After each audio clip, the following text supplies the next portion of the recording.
What is going on, everyone? I am bringing you the governmental branches explained in the top 5 United States government moments in history.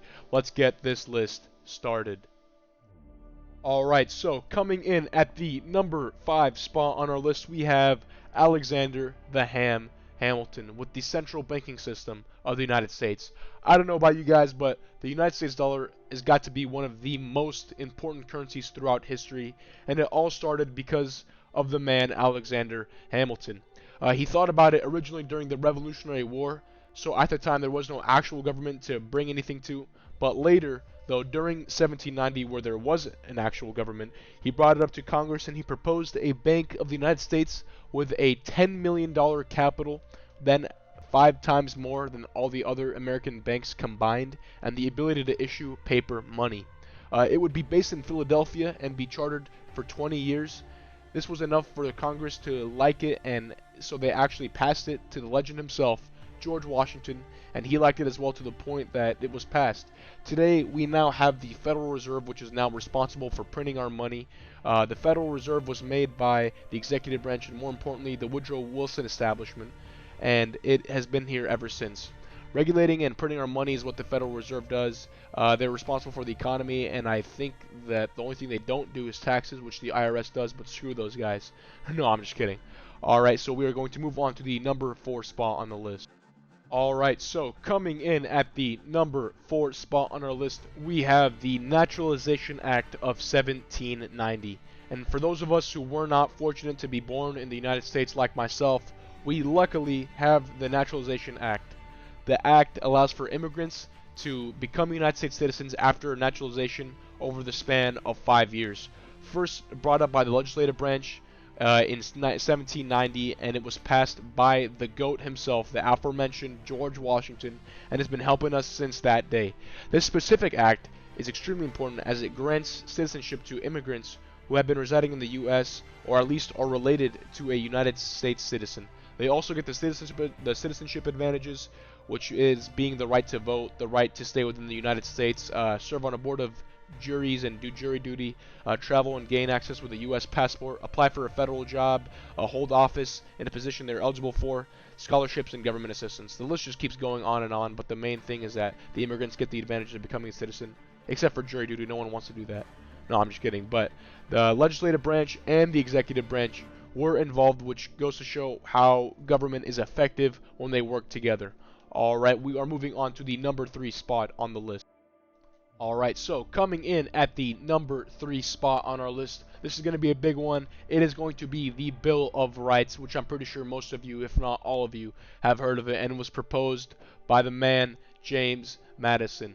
Some of these rights are in the bills include Amendment 1, the freedom to petition assembly, Amendment 2, the right to bear arms, Amendment 3, the against quartering of soldiers, Amendment 4, to search and arrest, Amendment 5, rights in criminal cases, Amendment 6, right to a fair trial, Amendment 7, rights in civil cases, Amendment 8, bails, fines, and anything to do with punishment, Amendment 9, right to retains by the people, and Amendment 10, the states' rights. But after the Constitution was drafted, the amendments could have been subject to change or be nullified. That isn't the case when the Supreme Court steps into action and defends and enforces the Constitution upon the other governmental branches and the people of the United States, including, obviously us. Furthermore, the Supreme Court has the power to depose anything that isn't constitutional or what is unconstitutional, which makes them a key player in our government. There have been times where the government has made a wrong decision. As one time Mr. Brown pointed out, there was the Japanese internment camps and also the Dred Scott decision. But other than that, the Supreme Court is a solid branch, and it is coming at the number 3 spot on our list. Now we are moving on to the number 2 spot on the list. Alright, so coming in at the number 2 spot on our list, we have the Declaration of Independence and independence from Britain. Again, this is before we had an actual established government, but it is way too important to leave out of the conversation. And after all, this is what made us into a country in the first place. So the fact that the patriots of the colonies decided to band up against the power of England and actually defeat them is insane.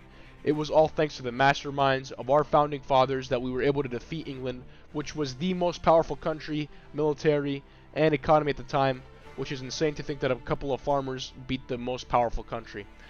This event also gave us the Declaration of Independence, which, as the name states, made us independent from England and allowed us to expand and grow into our country, which we have today.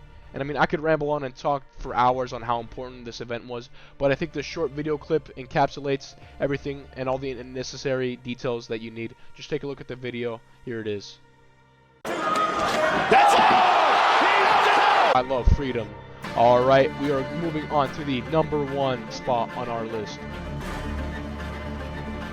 Alright, so coming in at the #1 spot on our list, we have the Constitution of the United States and the Constitutional Convention.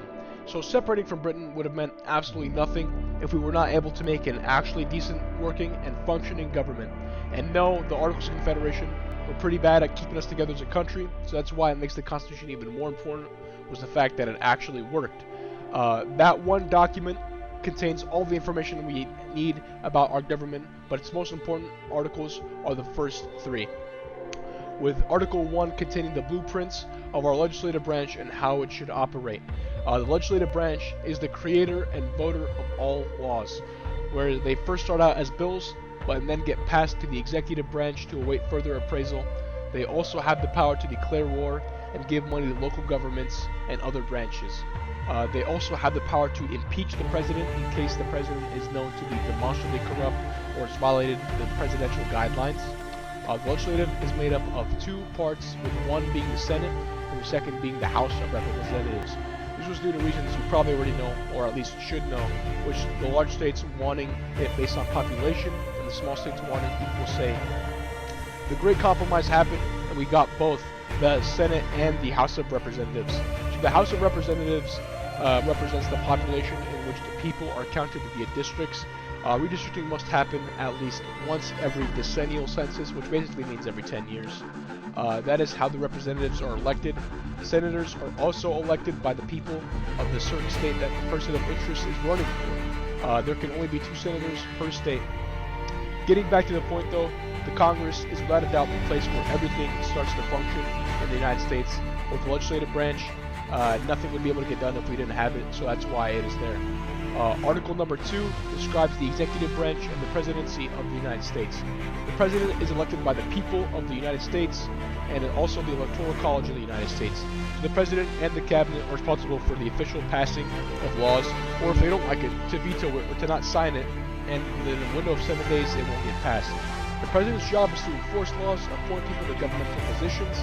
The president is also the leader of his administration and his cabinet, which are responsible for a myriad of departments, agencies, and bureaus, you name it, that all have specific tasks. And he is also the head of state and the commander-in-chief. So the president is responsible for both the bureaucracy and the military of the United States. Basically, he is the head honcho of the country. And that's also the reason why the executive branch is so fundamental to our government. Alright, and finally, the third article, which instructs the judicial branch, explains how the Supreme Court is supposed to operate. The judges of the justices the Supreme Court are appointed by the President of the United States. They have appointment to their office as long as they have good behavior, which basically means lifetime, but they can be impeached. This did happen once to an associate named Samuel Chase in 1805 and has never happened again. So the Supreme Court's job is to interpret the Constitution and check other branches. The government can sometimes overstep their boundaries and do things that are unconstitutional. That is where the justices of the Supreme Court step in and put down their iron fist. Anything that is declared unconstitutional by them, it ceases to operate, which by other branches and the people of the United States must abide by. They might have to abide by the Supreme Court. The Supreme Court is made up of 9 justices, with one being the Chief Justice, whilst the others are known as the Associate Justices. In terms of power, there's no actual difference between the justices and the Chief Justice, and the only difference is being the duties in which the Chief Justice makes up the schedule of the Supreme Court, while the other justices, including the Chief, make decisions on the cases brought up on the Supreme Court, or if they should even be brought up in the Supreme Court. The number 9 is specifically there because they wanted to avoid a deadlock, basically a draw.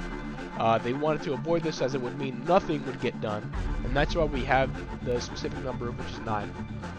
The judicial branch is basically there to keep the Constitution interpreted correctly, and thus its importance is extremely solidified, and that's why it is there. And alright, that is going to wrap up the video, and I hope you enjoyed it and maybe even found something new you didn't know before, at least found something interesting. I hope this video was entertaining, and Mr. Brown, I hope you give me 100% on this assignment. I wanted to give a quick shout out to my team partners, Marcus and Nick, who were there with me, and a massive shout out, and I mean massive shout out, to one of my friends, editors named Xander, who helped me massively in the making of this video. It couldn't have been done without the hard work of all you guys, and I wanted to show my appreciation. The last shout out goes to, obviously, Period 2 Government and Mr. Brown. I just want to say I freaking love all of you, and I hope you all have a fantastic day, and I will see you all later. Take care of yourselves. Goodbye.